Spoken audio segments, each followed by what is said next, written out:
வணக்கண்ணா. Good morning. 2026 election வரப்போகுது. Okay sir. தேர்தல்களுமே பரபரப்பாக இருக்குது. இந்த நேரத்தில் வந்து நீங்கள் எந்த கட்சி வரணும்னு ஆசைப்படுறீங்க? நீங்கள் எந்த கட்சிக்கு சப்போர்ட் பண்ணுறீங்க? ஒரு நியூவாக டிவிகே வந்தால் நல்லா இருக்கும்னு நினைக்கிறேன். என்ன ரீசனால டிவிக்கு வரணும்? இத்தனை வருஷம் ஏடிஎம்கே டிஎம்கே ரெண்டுத்தையுமே மாற்றி மாற்றி பார்த்தாச்சு. ஏன்னா மக்களுக்கும் பார்த்தீங்கன்னா இப்போ விலைவாசி ரொம்ப அதிகமாக இருக்குது. ஏன்னா ரெண்டு பார்ட்டிஸுமே பார்த்தீங்கன்னா பொலிட்டிக்கல் பார்ட்டிஸு இது வரைக்கும் அந்த விலைவாசியை வந்து கண்ட்ரோலே பண்ணல. ஃபார் எக்ஸாம்பிள் பார்த்தீங்கன்னா அரிசி விலை பருப்பு விலை எல்லாம் ஏறிக்கிட்டே போகுது. இந்த மாதிரி சுச்சுவேஷனில் ஃப்ரீ கொடுக்குறாங்க. இதை அவாய்ட் பண்ணிவிட்டு மக்களுக்கு தேவையான அந்த சொத்து வரி, பால் விலை, இபி பில்லு இதெல்லாம் வந்து ரெடியூஸ் பண்ணலாம். இதெல்லாம் ரெடியூஸ் பண்ணால் ஆனால் விஜய் அவர்களுமே அவரோட தேர்தல் அறிக்கையில் பார்த்தீங்க அப்படின்னா இலவச திட்டங்கள் நிறைய கொடுத்துருக்காரு. ஆண்களுக்கும் இலவச பேருந்து, ஆண் குழந்தைகளுக்கு வந்து தங்க மோதிரம் அப்படிங்கிற நிறைய இலவச திட்டங்கள் வந்து கம்பேரிசன் பண்ணும்போது பார்த்தீங்கன்னா எல்லாருமே இதை குறைக்கலாம். காமனாக சொல்லப்போனால் எல்லா பார்ட்டிஸுமே இதை வந்து இந்த ஃப்ரீ இல்லாமல் ஃபார் எக்ஸாம்பிள் வீட்டில் ஒரு கிராஜுவேட்டுக்கு ஒரு கவர்மெண்ட் ஜாப்பு இந்த மாதிரி கொடுக்கலாம். நெக்ஸ்ட் வந்து பார்த்திங்கன்னா மெயினாக அந்த வரியை வந்து டேக்ஸை வந்து இது பண்ணலாம், எக்ஸம்ஷன் பண்ணலாம். அத்தியாவசிய பொருளுடைய விலையை வந்து கவர்மெண்ட் அதோட டேக்ஸு அதோடைய விலைவாசியை வந்து குறைச்சோன்னா இப்போ ஈவன் வந்து ஆவரேஜ் பிலோ ஆவரேஜ் அதுக்கப்புறம் பார்த்தீங்கன்னா அந்த வறுமை கோட்டு கீழே இருக்கவங்க கூட ஃபேமிலி ஈஸியாக ரன் பண்ணிடலாம். ஆனால் இந்த டேக்ஸ் கம்மி பண்ணுறது வந்து பார்த்தீங்கன்னா சென்ட்ரல் கவர்மெண்ட்டோட அதிகாரத்தில் இருக்குது. ஏன்னா இவங்களோட எக்ஸைஸ் டியூட்டியை வந்து கொஞ்சம் கம்மி பண்ணலாம். அதுக்கு வந்து ரிக்வஸ்ட் பண்ணலாம். அதாவது பார்த்தீங்கன்னா ஸ்டேட் கவர்மெண்ட்டோட வரிகளை வந்து ஸ்டேட் கவர்மெண்ட் வரியை வந்து கொஞ்சம் கம்மி பண்ணலாம். அப்புறம் அந்த ஃபார் எக்ஸாம்பிள் அந்த பொருளோடைய விலையை வந்து கொஞ்சம் கம்மி பண்ணலாம். ஃபார் எக்ஸாம்பிள் நீங்களே பார்த்துருப்பீங்க 5 வருஷத்துக்கு முன்னாடி அரிசி விலை கிலோ எவ்வளோ இருந்தது, இப்போ வந்து கிலோ எவ்வளோ இருக்குது, துவரம்பருப்பு ஒரு கிலோ எவ்வளோ விற்கிது, உளுந்து எவ்வளோ விற்கிது, இதெல்லாம் வந்து அத்தியாவசியம்.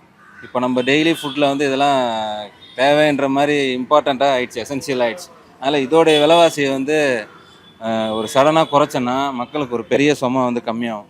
இல்லை ஊழலை வந்து மெயினாகவே வந்து டார்கெட் பண்ணலை நம்ம. ஏன்னா ஊழல் வந்து நம்ம யாருமே போய் கண்ணால் பார்க்கல பொதுமக்கள் ஊழலை.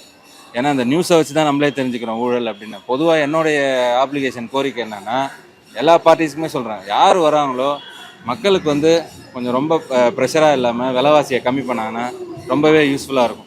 விஜய் வந்தாருன்னா அதை பண்ணுவாரு நம்புறீங்களா நீங்கள்? பண்ணுவாரு நம்பலை. பண்ணாருன்னா இன்னும் கொஞ்சம் வந்து மக்களுக்கு வந்து ரொம்ப யூஸ்ஃபுல்லாக இருக்கும். ஏன்னா இப்போ அவரை நம்பி டிவிக்கே நம்பி ஓட்டு போடுறாங்கன்னா இந்த மாதிரி விலைவாசியை வந்து கம்மி பண்ணாங்கன்னா ஏன்னா அவர் மேலேயும் ஒரு நல்ல ஒரு இம்ப்ரெஷன் வரும் மக்களுக்கு. இதை தான் நான் ஒரு ஆப்ளிகேஷனாக கேட்டுக்கிறேன். யார் வந்தாலும் இதை நான் கேட்டுக்கிறேன். ஏன்னா ஆல்ரெடி ரொம்ப அதிகமாக இருக்குது இந்த இபி பில். இதெல்லாம் கொஞ்சம் ரெகுலேட் பண்ணி கம்மி பண்ணாங்கன்னா ரொம்ப யூஸ்ஃபுல்லாக இருக்கும். நம்ம இருக்கிற நம்மளுக்கு தெரிஞ்ச ஒரு 50 வருஷம் வந்து டிஎம்கே ஏடிஎம்கே தான் மாறி மாறி பார்த்துட்டு இருக்கோம். ஓகே, ஒரு புதுசாக வந்து மாற்றங்கள் வரட்டுமே. சரி, நீங்கள் மாற்று அரசியலாக எந்த கட்சியை பார்க்குறீங்க? அரசியல் கட்சியா? மாற்று அரசியல்னாக்க இப்போ புதுசாக வர்றாங்க. இப்போ ட்ரெண்டு வந்து இப்போ விஜய் வந்திருக்காரு, சீமான் வந்திருக்காரு. ஓகே, யாராவது ஒருத்தர் மாறி வந்தால் தான் அடுத்து என்னன்றது நம்ம வந்து புரிஞ்சிக்க முடியும். ஏன்னா இவங்களே மாறி மாறி வந்தாக்க நம்ம அடுத்து என்ன நாட்டில் நடக்குதுன்னு ஒன்றும் புரியாதுல்ல. இப்போ மாற்று அரசியல் நீங்கள் பேசுனால ஒரு கேள்வி கேட்குறேன். விஜய் அவர்கள் வந்து இப்போ கட்சி ஆரம்பித்து ஒரு 3 வருடங்கள் ஆகுது. சீமான் அவர்கள் 4 எலெக்ஷனை சந்திச்சிருக்காரு. இந்த 2 கட்சியில் எந்த கட்சி வந்து தமிழ்நாட்டுக்கு தகுதியான கட்சி ஒரு ஆட்சி அதிகாரத்தில் உட்கார்றதுக்கு அப்படின்னு நீங்கள் எந்த கட்சியை பார்க்குறீங்க? தகுதியான கட்சின்றதை விட ஒவ்வொருத்தருக்கும் ஒவ்வொரு திறமை இருக்கும். ஓகே, ஏன்னா அது வந்து யாராவது ஒருத்தர் வந்து வந்தால் தான் அது கரெக்டாக இருக்கும். ஏன்னா திறமை வந்து இவருக்கு தான் இருக்கும் அவருக்கு தான் இருக்குன்னு சொல்ல முடியாது. ஓகே, நான் பெரிய ஆளாக இருக்கலாம், எனக்கு திறமை கம்மியாக இருக்கலாம். நான் இது சின்ன பையலாக இருக்கலாம், திறமை அதிகமாக இருக்கலாம். யாராவது ஒருத்தர் வந்து பார்க்கட்டும், வந்தால் தான் அவங்களுக்கு திறமை என்னட்டு ஒரு இதில் கண்டுபிடிக்க முடியும். அப்போ வந்து உங்களோட சப்போர்ட் 2026 எலெக்ஷனில் யாருக்குண்ணே? நம்ம இன்னும் இது வரைக்கும் அதை வந்து நான் எய்ம் பண்ணல. அது ஓகே, ஆனால் கண்டிப்பாக மாற்றம். ஏன்னா இது வரைக்கும் ஒரு எலெக்ஷன் வந்து டிஎம்கே போடுவேன், ஒரு எலெக்ஷன் ஏடிஎம்கே போடுவேன், மாற்றி மாற்றி தான் நானும் போட்டுக்கிட்டு இருக்கேன். புதுசாக வந்திருக்கு யார் என்னன்றதை வந்து இனிமேல் பார்ப்போமே நம்ம. ஆனால் வணக்கண்ணே. வணக்கம். வாங்க. 2026 எலெக்ஷன் வரப்போகுது இல்லையா? அந்த எலெக்ஷனில் வந்து உங்கள் சப்போர்ட் யாருக்கு? நீங்கள் எந்த கட்சி வந்து ஆட்சியில் அமரணும்னு நீங்கள் ஆசைப்படுறீங்க? எந்த கட்சின்னா திமுக தான் வரும். திமுக தான் வரும். என்ன ரீசனால திமுக சப்போர்ட் பண்ணுறீங்க? என்ன ரீசன் எல்லாம் இல்லை, நடக்கிறது ரீசன் எல்லாத்துக்கும் பேசுறதுலாம் சப்போர்ட்டாக தான். இப்போ உதயநிதி அவர்கள் வந்து பார்த்தீங்கன்னா ஒரு மூத்த பழுத்த அரசியல் தலைவர் எடப்பாடி அவர்கள். இப்போ அவர் வந்து ஒரு 1989 எம்எல்ஏ கேண்டிடேட்டாக இருக்கார் அவர். இப்போ அவரை வந்து இப்போ பிரச்சாரம் பண்ணுற இடத்துலலாம் அவர் வந்து ஒரு ஃபோட்டோ காட்டி அவரை வந்து கேலி கிண்டல் பண்ணுறாரு. அப்படிங்கிறனால இது வந்து ஒரு அரசியல் மாண்பு நீங்கள் பார்க்குறீங்களா? ஃபோட்டோ காட்டி இதெல்லாம் ஒன்றும் இல்லைங்களா? கேலி கிண்டல் பண்ணுறாங்க எடப்பாடி அவர்கள். ஆனால் எடப்பாடி அவர்களும் அதை கடுமையாக விமர்சிக்கிறாரு. இது வந்து அவர் ஒரு ஒரு பழுத்த அரசியல் தலைவருங்கிறனால அவரோட வயசு இப்போ வந்து டிஎம்கே பாத்தீங்கன்னா ஒரு ஆளுங்கட்சியா இருக்கு. இதுக்கு வந்து எதிர்க்கட்சி பாத்தீங்கன்னா நான் தான் சொல்லிட்டு விஜய் அவர்கள் வந்து கட்சி ஆரம்பிச்சிருக்காங்க. எல்லா இடத்துலயும் வந்து இதெல்லாம் பிரிக்கிறதுக்காக இதெல்லாம் ஓட்டை பிரிக்கிறது. ஆமா ஆமா, வேற எதுவும் இல்லை. இப்ப விஜயால ஜெயிக்க முடியும் டிஎம்கே எதிர்த்து அப்படின்னு நினைக்கிறேன். எல்லாம் டிஎம்கேல எப்படி இருந்தாலும் டிஎம்கே தான் வரும். டிஎம்கே தான் வரும். ஆமா. எத்தனை தொகுதியில நான் டிஎம்கே இதெல்லாம் இருந்தாலும் எல்லாம் ஒண்ணுதான், ஒரு இடம் தான் சேரும். அதெல்லாம் கூட்டணி கட்சிக்கு எல்லாம் போயிடுவாங்க எல்லாம். இப்போ வந்து சீமான் அவர்களுக்கு 4 வருஷமா வந்து 4 எலெக்ஷனா வந்து பாத்தீங்கன்னா எலெக்ஷன்ல நிக்கிறாரு. தோல்வியை தான் சந்திச்சிட்டு இருக்காரு. மக்கள் பெரும்பான்மை சீமானை வந்து ஆதரிக்கிறாங்க, அவர் ஸ்பீச்சை ரசிக்கிறாங்க. ஆனா அவர் அரசியல்ல ஜெயிக்க முடியாத காரணம் என்ன? அவருக்கு அரசியல் ஜெயிக்க முடியாதுன்னா மேல் இடத்துல எல்லாம் சப்போர்ட் இல்லை, அவருக்கு மெயின் சப்போர்ட் இல்லை. ஆமா, மேல் இடத்துலனா இங்க சென்ட்ரல் கவர்மெண்ட் சப்போர்ட் இல்ல. ஆமா ஆமா, சப்போர்ட் எல்லாம். அப்ப டிஎம்கேக்கு சென்ட்ரல் கவர்மெண்ட் சப்போர்ட் இருக்கா? அவங்களுக்கு சப்போர்ட் இருக்குன்னா இது வந்து ஆளுங்கட்சி ஆரம்பத்துல இருந்து அடிப்படையில இருந்து அவங்க வளர்ந்துட்டு இருக்காங்கல்ல. சீமான் அவர்கள் வந்து திமுக மேல வந்து கடுமையான ஊழல் குற்றச்சாட்டு வந்து வரிசையா வச்சுக்கிட்டே இருக்காரு. அதை எப்படி இருப்பாங்க? எல்லாம் வச்சுட்டு தான் இருப்பாங்க. அது யாரா இருந்தாலும் ஒரு அரசியல்ல இருக்கும்போது அவங்க இது பண்ணிட்டு தான் இருப்பாங்க. அந்த மனப்பான்மையா வந்து ஏடிஎம்கே மேலயோ இல்ல வேற அவங்க மேலேயும் வேற அவங்க எதிர்கட்சி உள்ளவங்க அவங்களும் பண்ணுவாங்க, அப்படி சொல்லுவாங்க தான் சார். இப்ப இவ்வளவு குற்றச்சாட்டுகள் இருந்தாலும் உங்களோட சப்போர்ட் யாருக்குன்னு? திமுக தான். இப்ப இல்ல, எங்க அப்பாவுடைய இதுல இருந்து திமுக தான். Okay, thank you sir. வணக்கம் சார். 2026 எலெக்ஷன் வரப்போகுது இல்லையா? இந்த கட்சியில வந்து இந்த தொகுதி 2026 எலெக்ஷன் வரப்போகுது இல்லையா? இந்த எலெக்ஷன்ல வந்து நீங்க விரும்புற கட்சி எது? நீங்க சப்போர்ட் பண்ணணும்னு நினைக்கிற கட்சி எது? நான் வந்து நான் காலகாலமாக நான் டிஎம்கே தான் சப்போர்ட்றேன். இந்த தொகுதியில் வந்து டிஎம்கே அதான் பிரபாகர் ராஜா தான் நிற்பார். நான் வந்து பிறந்து வளர்ந்ததுனா பூம்புகார் தொகுதி, கலைஞரோட தொகுதி தான். அதனால் எனக்கு வந்து சூரியன் தான் 20 வரையும் நான் போட்டுட்ருக்கேன். ஃபேமிலியில் ஒருத்தர பேர் எனக்கு சூரியன் தான் போடுவாங்க. என்ன ரீசன்னால சார் வந்து டிஎம்கேக்கு சப்போர்ட்? சார், டிஎம்கேங்கிறது வந்து எங்கள் வீட்டுக்கு பின்னாடி தான் தெல்லையாடிங்கிற ஒரு கிராமத்தில் கலைஞர் வந்து 1967 பெரிய அளவில் ஸ்கூலு, காலேஜு, ஹாஸ்டல்ஸு இதெல்லாமே அவர் பெரிய அளவில் அப்பயே 1966 முதல் ஆட்சி வரும்போதே அவர் பண்ணியிருக்காரு. அந்த ஈடுபாடு வந்து பூம்புகார் தொகுதி ஃபுல்லாகவே கலைஞர் இல்லைன்னா தொகுதியே கிடையாது. இப்போ வந்து நாம் தமிழர் கட்சியோட ஒருங்கிணைப்பாளர் சீமான் அவர்கள் பார்த்தீங்கன்னா திமுக மேல வந்து கடுமையான விமர்சனங்கள் வச்சுட்டு இருக்காங்க. யாரும் திமுக பற்றி சொல்லவே முடியாது சார். அந்த காலத்திலே அவர் கலைஞர் இருக்கும் போதே எல்லாத்தையும் செஞ்சுட்டாரு. அடித்தட்டு மக்களுக்கு என்ன செய்யணுமோ அதெல்லாம் செஞ்சுட்டாங்க. நானும் அவங்க கூட இருந்து அந்த ஏரியாவில் இருந்து படிச்சிருக்கேன். அந்த படிக்கிற பசங்க கூட எல்லாம் ஷேர் பண்ணியிருக்கேன். அந்த காலத்தில் கலைஞர் இருக்கும் போது என்னென்ன பண்ணியிருக்காரு, எந்த மாதிரி அவங்களுக்கு வந்து இப்போ பின்தங்கிய மக்களுக்கெல்லாம் என்ன உதவி செஞ்சுருக்காருன்னு கலைஞர் இருக்கும்போது செஞ்சுட்டாங்க. இப்போ வந்தவங்கலாம் ஒன்றுமே கிடையாது, அப்பயே அவர் செஞ்சுட்டாரு. அது அதனோட தொடர்ச்சி தான் இப்போ ஸ்டார்டிங் செய்கிறார். இப்போ நடிகர் விஜய் அவர்கள் வந்து கட்சி ஆரம்பித்து ஒரு 3 வருடங்கள் ஆகுது. இப்போ வந்து என்ன சொல்கிறாங்க அப்படின்னா டிஎம்கேக்கு வந்து நான் தான் போட்டி, டிவிகேக்கும் தான் போட்டின்னு சொல்கிறாங்க. இதை வந்து எப்படி பார்க்குறீங்க? இல்லை சார், இப்போ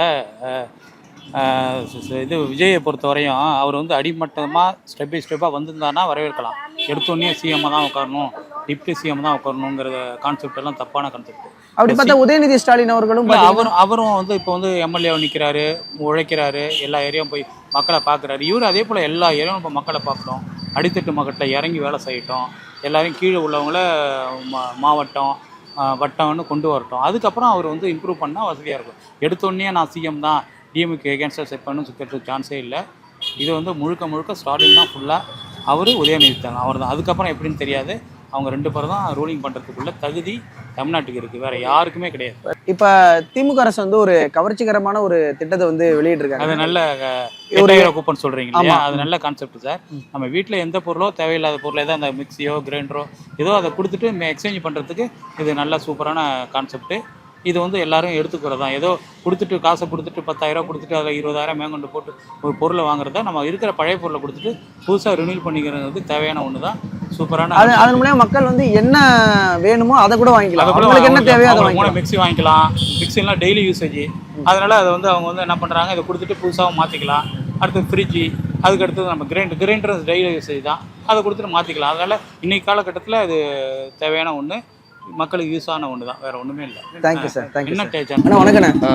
2026 எலெக்ஷன் வரப்போகுது இல்லையா? ஆமாம். இந்த எலெக்ஷனில் வந்து உங்கள் சப்போர்ட் யாருக்கு? நீங்கள் எந்த கட்சி வரணும்னு ஆசைப்படுறீங்க? நான் ஏடிஎம்கே தான் போட்டுட்ருக்கேன். ஓகே, அதுதான் வரணும்னு நினைக்கிறேன். என்ன ரீசனுக்கான ஏடிஎம்கே வரணும்னு நினைக்கிறீங்க? ரீசன் கொண்டு இல்லை, இதில் வந்தாலும் இப்போ விலைவாசி எதை கம்மி ஆகுமான்றதான் பார்க்குறதா, வேறு ஒன்றும் இல்லை. இருக்கிற விலைவாசிக்கு அதுக்கு தான். ஏற்கனவே இப்போ முடிஞ்சோடனே பெட்ரோல் ஏறணும்னு சொல்லியிருக்கிறாங்க எல்லாம். அது எதாவது கம்மி பண்ணி அது ஏறினாலும் எல்லாமே ஏறிடும். அதுக்கு எதாவது பண்ணுவாங்களான்றதை யார் என்ன பண்ணுவாங்கன்னு இப்ப விஜய் வந்து தனிச்சு போட்டிடுறாரு இல்லையா? இப்ப விஜய் ஜெயிச்சதுக்கு அப்புறம் ஏடிஎம்கே பிஜேபி கூட்டணி வந்து பாத்தீங்கன்னா விஜயோட கூட்டணி வச்சிருவாங்க அப்படிங்கிற மாதிரி ஒரு தெரியல, கருத்து போயிட்டு இருக்கு. ஜெயிச்சவர் பார்ப்போம். அதுக்கப்புறம் நடக்கிறது வர்றது வந்துட்ட பிறகு பார்ப்போம். வந்துறாரா இல்லைன்னு தெரியாத முன்னாடி எப்படி சொல்றது? ஓகேண்ணே. இப்ப ஏடிஎம்கே வந்து எத்தனை தொகுதியில ஜெயிக்கும்னு நினைக்கிறீங்க? இப்படி எதுவும் நான் குறிப்பிட்டு சொல்ல முடியாது. எனக்கு இப்போ போகிறது எப்பயும் அதான் போட்டுட்டு இருக்கேன். அதனால சொல்கிறேன் வருதுன்றது அவ்வளோதான். இப்ப 2026ல யார் சிஎம் வருவாங்கன்னு நினைக்கிறீங்க? அதாவது நீங்க சப்போர்ட் பண்றது ஏடிஎம்கேக்கு, ஆமாம், யார் சிஎம் வருவாங்கன்னு நினைக்கிறீங்க? எனக்கு தெரிஞ்சு அவங்க வந்தால் நல்லது தான். ஆனால் யார் வராங்கன்னு தெரியல, எப்படின்னு வந்தால் நல்லது தான். யார் வராங்கன்னு தெரியலன்றது. அண்ணா வணக்கண்ணே. வணக்கம் சொல்லுங்கள். 2026ல எலெக்ஷன் வரப்போகுது இல்லையா? இன்னும் கொஞ்ச நாள் தான் இருக்கு. உங்களோட சப்போர்ட் வந்து யாருக்கு? நீங்க எந்த கட்சி வரணும்னு நினைக்கிறீங்க? சொல்லுங்கள் சார். ஆனா 2026 எலெக்ஷன் வரப்போகுது இல்லையா? ஆமாம் சார். இந்த எலெக்ஷன்ல உங்களோட சப்போர்ட் எந்த கட்சி கொடுக்கலான்னு இருக்கீங்க? கண்டிப்பாக புது கட்சி வந்தால் நல்லாயிருக்கும். புது கட்சினா எந்த கட்சிண்ணே? டிவிக்கேவே நல்லது தான். என்ன ரீசனால டிவிக்கு வரணும்னு ஆசைப்படுறீங்க? அதாவது சார், இப்போ வந்து எனக்கு தெரிஞ்சு நான் வெளிநாட்டிலே இருந்திருக்கேன், இங்கேயும் ஒர்க் பண்ணியிருக்கேன். அதாவது ஏடிஎம்கே ஜெயலலிதா அம்மா இறந்ததுக்கு அப்புறம் எனக்கு தெரிஞ்ச ஒரு 15 வருஷம் போயிட்டுருக்குன்னு வச்சுக்கோங்க. சிங்கார சென்னைன்னு அப்பயே பேர் வந்துடுச்சு. ஆனால் இது வரைக்கும் என்ன டெவலப்மெண்ட் ஆகிருக்கு? நீங்கள் இங்கே நிற்கிற இடத்தையே பாருங்கள். ரோடு எந்த அளவுக்கு பெஸ்ட்டாக இருக்குது. குடி தண்ணி இல்லை, பெஸ்ட்டான ரோடு இல்லை, சாலை வசதி எப்போதுமே டிராஃபிக்காக தான் இருந்துகிட்ருக்கு. எந்த மாற்றமும் எனக்கு தெரிஞ்ச ஆனால் மாரி தெரியல. அவங்க சொல்கிற ஏதோ 1-2 திட்டங்கள் இப்போ வந்திருக்கவங்களா இருக்கட்டும், முன்னாடி இருந்தவங்களா இருக்கட்டும் செஞ்சுருக்காங்க. பட் ஆனால் சிங்கார சென்னைன்னு பேர் வந்து 15 வருஷம் ஆயிடுச்சு. ஆனால் அதுக்கான டெவலப்மெண்ட் எதுவுமே ஆகலை சார். இப்போ டிஎம்கே சைட்லேருந்து என்ன சொல்றாங்கன்னா 500 நலத்திட்டங்கள் சொன்னோம், அதில் 420 நலத்திட்டங்களை வந்து நாங்கள் செயல்படுத்தியிருக்கோம் அப்படின்னு வந்து சொல்றாங்க, ஆதாரப்பூர்வமாக சொல்றாங்க. இந்த அந்த 500 நலத்திட்டங்களை வந்து நாங்கள் அடுத்து எங்களுக்கு ஆட்சி கொடுத்தீங்கன்னா அதில் நாங்கள் பண்ணுவோம்னு சொல்றாங்க. இந்த மாதிரி விஜய் என்ன பண்ணுவாருன்னு நீங்கள் நினைக்கிறீங்க? இல்லை சார், இப்போ என்னை பொறுத்த வரைக்கும் என்னென்னா, திட்டங்கள் கொடுக்கறது மேட்ரு இல்லை. இப்போ அவரும் சொல்கிறாரு, இல்லை அடுத்த கட்சியும் சொல்கிறாங்க, இப்போ விஜய் சாரும் சொல்கிறாங்கன்னு வச்சிங்களேன். இப்போ மெயினாக என்னென்னா, மக்களுக்கு புரிகிற மாரியும் இப்போ உள்ள நாலேஜபுளான பர்சன் ஒருத்தவங்க வந்து அடுத்த கட்ட நகர்வுக்கு இந்த நம்மளோட மக்களை கொண்டு போகணுங்கிறதுக்காக ஒரு படிப்பு ரீதியாக நல்ல மைண்டுஃபுல்லான ஒரு விஷயங்களை கொடுக்குறாங்கன்னா அவர் விஜய் கொடுக்குறதுல நிறைய விஷயங்கள் தென்படுது எனக்கு தெரிஞ்சு. இவங்க சொல்கிறது பழைய மாதிரியான திட்டங்களே நார்மலாக எப்பொழுதும் வர்ற மாரி எனக்கு தெரியுது. பேசிக் திங் இப்போ டிஎம்கேவில் ஒரு மகளிர் பணம் தரேன்னு சொல்கிறாங்க சார். ஃபஸ்ட்டு அவங்க அறிக்கை என்ன சொன்னாங்க? நாங்கள் வந்து எல்லாருக்கும் மகளிர் பணம் தான் தேர்தல் அறிக்கை சொன்னாங்க. ஆனால் அதுக்கப்புறம் ஒரு 10 விதிமுறைகளை உட்பட்டு இந்த பணம் இவங்களுக்கெல்லாம் கிடையாதுன்னு சொல்கிறாங்க. இப்போ இதுலேருந்தே உங்களுக்கு தெரியலாம் இது எத்தனை பேருக்கு பெனிஃபிட்டு, எத்தனை பேருக்கு பெனிஃபிட் இல்லைன்னு. இப்படி 500 கொடுத்துருக்கலாம், அதில் எத்தனை பேர் பயன்பெறாங்கன்னு இருக்குது. அதில் ஒன்று எங்களுக்கு தெரிஞ்சதில் எங்களுக்கு அது பயனளிக்கலை அப்படின்னு தான் நான் சொல்லுவேன். இப்படி 1000 திட்டங்கள் வந்தாலும் மக்களுக்கு பயனளிக்கிற திட்டம் ஒன்று முழுமையாக வரணும்னா இப்போ புதுசாக கொடுக்கலாம் அப்படிங்கிறது தான் என்னோடய யோசனை சார். ஏன்னா 15 வருஷமாக நம்ம பட்ட பாடு நம்மளுக்கு தான் தெரியும். இங்கே வேலை செஞ்சு போய் வர்றது, டிராஃபிக்கு, நிறைய விஷயங்கள் இருக்குது சார். பேசிக் திங்ஸ் எதுவுமே மக்களுக்கு ரொம்ப கஷ்டமான சூழ்நிலை தான் இருக்காங்க. உண்மையான கருத்து கணிப்பு என்னோடது அதுதான் சார். சொல்லுங்கள். வணக்கண்ணே. 2026 எலெக்ஷன் வரப்போகுது இல்லையா? இந்த எலெக்ஷனில் நீங்கள் யாருக்கு சப்போர்ட் பண்ணுறீங்க? நான் வந்து எப்போவுமே வந்து இப்போ புதுசாக வரவங்கள யாருக்கும் நான் சப்போர்ட் பண்ணல. பழைய ஆளுக்கு நாடு நல்லாவே இருக்குது, எந்த விதமான பிரச்சனை கிடையாது, எல்லோரும் நல்லா இருக்காங்க. சும்மா அவங்களுடைய ஒரு இதுக்கோசம் ஏதோ ஒரு கட்சிக்கு வரேன்னு சொல்லிட்டு புதுசாக வந்து இறங்கி ஒரே பிரச்சனையை பண்ணிக்கிட்டு தேவையில்லாத ஒரு இப்போ ஒரு பெரிய பிரச்சனை போயிட்டுருக்கு. இன்றைக்கி வந்து இது வந்தால் தான் நல்லா இருக்கும்னு அப்போ வந்தால் அது ஓகே. இன்றைக்கி ஒன்றும் எதுவும் பிரச்சனையும் இல்லை, எதுவும் இல்லை, எல்லாமே நல்லா இருக்குது, எல்லா மக்களும் நல்லாவே இருக்காங்க. இப்போ சும்மானாலும் வந்து சினிமா பாடியில் வந்து சினிமா மாதிரி செட் பண்ணிக்கிட்டு அங்கங்கே ஓடி எல்லோரையும் சாவடிச்சிக்கிட்டு வெயிலும் தான் வெயில் அடிக்குது. இதெல்லாம் வந்து தேவையில்லாத ஒரு இதுவு. இது மாதிரி ஒரு பிரச்சனை இதெல்லாம் தேவையில்லாதது. நான்லாம் வந்து என்றைக்குமே வந்து அது சொல்ல விரும்பல.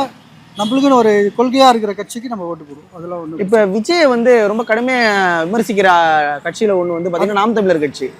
இப்போ அவர் வந்து விஜயோட செயல்பாடுகளை வந்து ரொம்ப கடுமையாக விமர்சிட்டு இருக்காரு. இதை எப்படி நீங்கள் பார்க்குறீங்க? நல்லதா சார் சொல்கிறார் அவர். இது தேவையில்லாத ஒன்று. ஆமாம், அவருக்கு தேவையில்லாத ஒன்று செஞ்சுட்டு இருக்காரு, அதை அவர் சொல்கிறாரு.